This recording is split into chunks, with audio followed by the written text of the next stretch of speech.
ओम सबको सादर नमस्ते जी। अब हमारा सत्यार्थ प्रकाश का स्वाध्याय आरंभ होता है। हम चलते हैं प्रथम समोल्लास में। तो अथ सत्यार्थ प्रकाश प्रथम समोल्लास। आज परमात्मा का नाम आ रहा है आनंद। परमात्मा को आनंद कहते हैं, फिर उसे सत्य भी कहते हैं और चित भी कहते हैं। तो सत्य चित आनंद स्वरूप परमात्मा है, ये आज हम पढ़ेंगे। 58 नंबर आ रहा है क्रमांक। स्वामी जी लिखते हैं, टू नदी समृद्धो आंग पूर्वक इस धातु से आनंद शब्द बनता है। आनंदंती सर्वे मुक्ता यस्मिन यद्वा यह सर्वान जीवान आनंदयति सह आनंद। अर्थात जो आनंद स्वरूप है, स्वयं तो आनंद स्वरूप है, आनंद का भंडार है। ठीक है, आगे लिखते हैं स्वामी जी, जिसमें सब मुक्त जीव आनंद को प्राप्त होते और सब धर्मात्मा जीवों को आनंद युक्त करता है। इससे ईश्वर का नाम आनंद है। तो परमात्मा का एक नाम आनंद भी है। क्यों? वो स्वयं तो आनंद स्वरूप है ही, लेकिन अपने भक्तों को भी अपना आनंद प्रदान करता है। जो मुक्तात्मा है उनको तो मोक्ष आनंद में रखता है, लेकिन जो संसार में भी धर्मात्मा होते हैं उनको भी वो परमात्मा आनंदित करता है। तो परमात्मा स्वयं आनंद स्वरूप है और अपने भक्तों को भी आनंद प्रदान करता है, और मोक्ष में मुक्तात्माओं को आनंद में ही मग्न रखता है। वो परमात्मा आनंद कहलाता है। आगे आता है चित्त। अस्त भूवि इस धातु से है। आगे आता है सत जी, इसके बाद चित्त आएगा। तो पहले सत कर देते हैं। अस भूवि इस धातु से सत शब्द सिद्ध होता है। यदस्ति त्रिषु कालेषु न बाधते तत्सद ब्रह्म। अर्थात जो सदा वर्तमान, भूत, भविष्य और वर्तमान कालों में जिसका बाध न हो, उस परमेश्वर को सत कहते हैं। तो परमात्मा सत है, माने सत्तावान है, कोई कल्पना नहीं है। परमात्मा कोई झूठा, कोई स्वप्न समान नहीं है। कोई परमात्मा काल्पनिक वस्तु नहीं है, वो तो सत्य है। सत्य माने सत्तावान है, उसकी सत्ता है, यथार्थ है। परमात्मा अविनाशी है, सदा सर्वत्र एक रस विराजमान रहने वाला है। वो परमात्मा सत्य कहलाता है। यद अस्ति त्रिषु कालेषु तीनों कालों में जो रहने वाला है और जिसका कभी बाध नहीं होता, भूत, भविष्य, वर्तमान तीनों कालों में जिसका खंडन नहीं हो सकता है, जिसका विनाश नहीं होता है, जो अविनाशी है, वो परमात्मा सत्य है। आगे कहा चित्त भी है। तो सत्य चित्त आनंद स्वरूप है। तो चित्त कैसे है? तो स्वामी जी लिखते हैं, चित्ति संजाने इस धातु से चित्त शब्द सिद्ध होता है। यस चेतति चेतयति संजापयति सर्वान् सज्जनानान् सर्वान् सज्जनान् योगिनः तत् चित् परम ब्रह्म। वो चित् परम ब्रह्म, चित् माने चेतन स्वरूप, परम ब्रह्म कैसा है? कहा जो चेतन स्वरूप सब जीवों को चिताने और सत्य असत्य का जनाने हारा है। तो परमात्मा सबको चेताता है, ये सत्य है, ये झूठ है, झूठ मत करो, असत्य आचरण मत करो। परमात्मा अंदर ही सबको चिताता है, संकेत करता है, प्रेरणा करता है, जागृत करता है। इसलिए परमात्मा का नाम चित्त है। तो इन तीनों शब्दों को मिलाकर बोलते हैं सच्चिद आनंद स्वरूप। तो परमात्मा कैसा है? सच्चिदानंद स्वरूप है। यही बात आर्य समाज के दूसरे नियम में स्वामी जी लिखते हैं कि ईश्वर कैसा है? सच्चिद आनंद स्वरूप, निराकार, सर्वशक्तिमान, दयालु, न्यायकारी, अजन्मा, अनादि, अनुपम आदि आदि। तो परमात्मा सच्चिद आनंद स्वरूप है। क्यों? क्योंकि उसकी सत्ता है, वो एक सत्तावान चेतन पदार्थ है और आनंद का भंडार है। तो चित्त भी है, आनंद स्वरूप भी है और सत्य भी है। तो परमात्मा सच्चिद आनंद स्वरूप है। आइए 8 फ्रज का जप करते हैं। पढ़ते तो हैं ही, 8 फ्रज का जप करेंगे सच्चिद आनंद स्वरूप परमात्मा का। तो एक बार मैं बोलता हूँ, फिर बाद में आप भी अपने घर में ही इसको सुनिए और बोलिए। ओम सच्चिदानन्दः ॐ सच्चिदानन्दः ॐ सच्चिदानन्दः ॐ सच्चिदानन्दः प्रभु ॐ सच्चिदानन्दः ॐ सच्चिदानन्दः सच्चिदानन्दः सच्चिदानन्दः।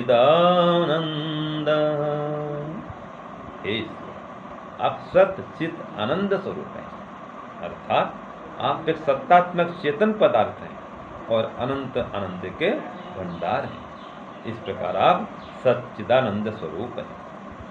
इस प्रकार हम जप करें परमात्मा, तो ये ईश्वर का सच्चा स्वरूप है कि ईश्वर सत्य भी है, चित्त भी है, आनंद स्वरूप भी है।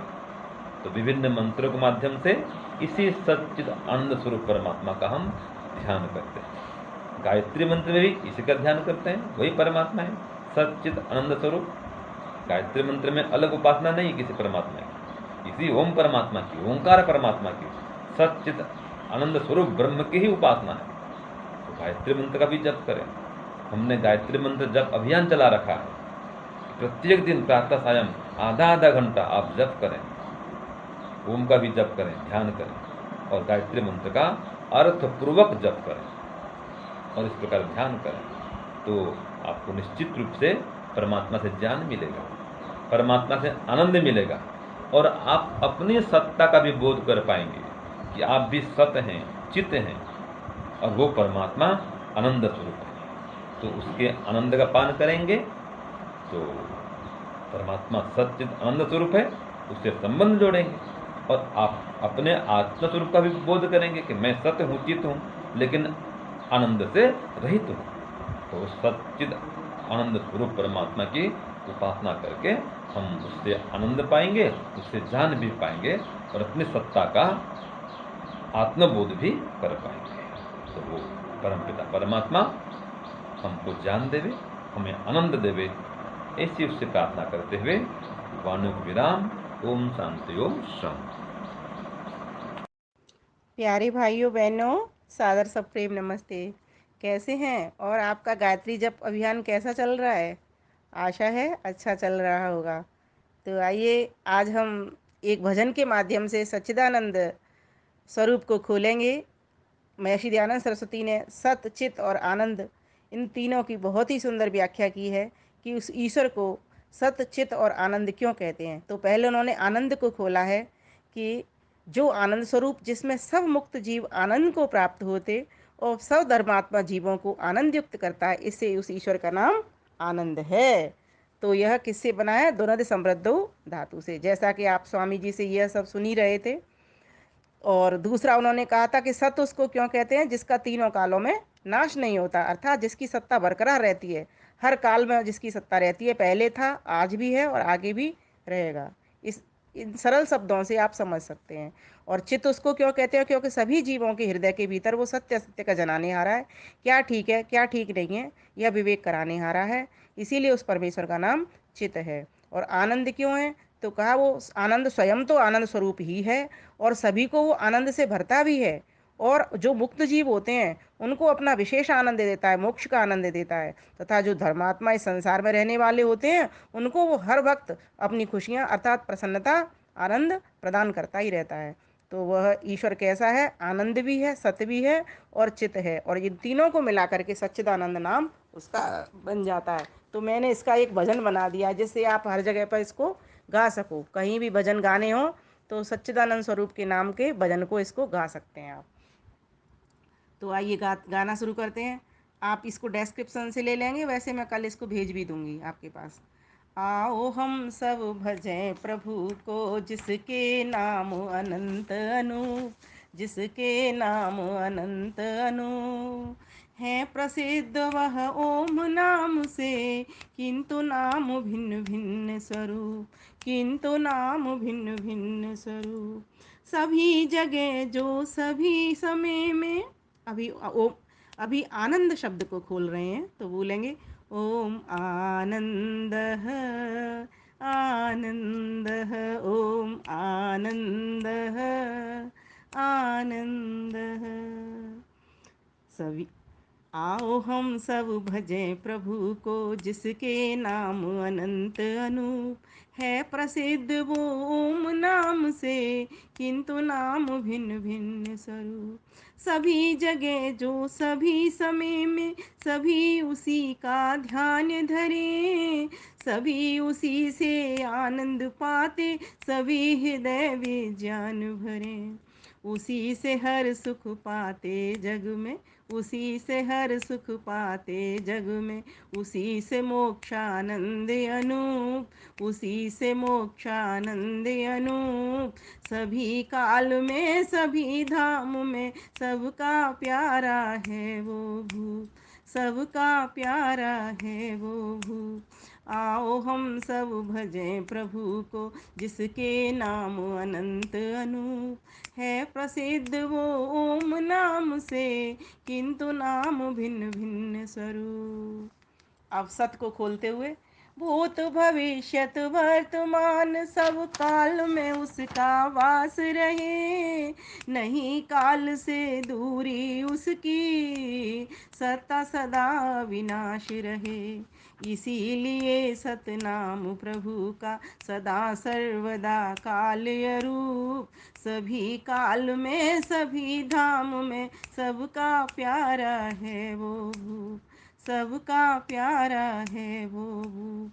आओ हम सब भजें प्रभु को, जिसके नाम अनंत अनूप, जिसके नाम अनंत अनूप, है प्रसिद्ध वो ओम नाम से, किंतु नाम भिन्न भिन्न स्वरूप, किंतु नाम भिन्न भिन्न स्वरूप। उसको चित क्यों कहते हैं? अभी हमने आनंद जाना, सत जाना, अब चित क्यों कहते हैं? करे प्रकाश सभी के हृदय, सत्य असत्य जनाने हारा, इसीलिए चित कहते उसको, सब जीवों को चिताने हारा। ज्ञानवान सर्वज्ञ प्रभु वो, चेतन करता चेत स्वरूप, चेतन करता चेत स्वरूप। सभी काल में सभी धाम में, सबका प्यारा है वो भूप, सबका प्यारा है वो भूप। आओ हम सब भजें प्रभु को, जिसके नाम अनंत अनूप, है प्रसिद्ध वह ओम नाम से, किंतु नाम भिन्न भिन्न स्वरूप। अब इन तीनों शब्दों को मिलाते हुए आनंद, सत और चित, तो इस तरह मिलाएंगे सत, चित और आनंद, तो क्या हुआ? सच्चिदानंद। आर्य समाज के दूसरे नियम में भी उस ईश्वर को सच्चिदानंद स्वरूप कहा गया है। तो कहा, वर्ण करें यह तीन विशेषण, कौन कौन से? सत, चित और आनंद।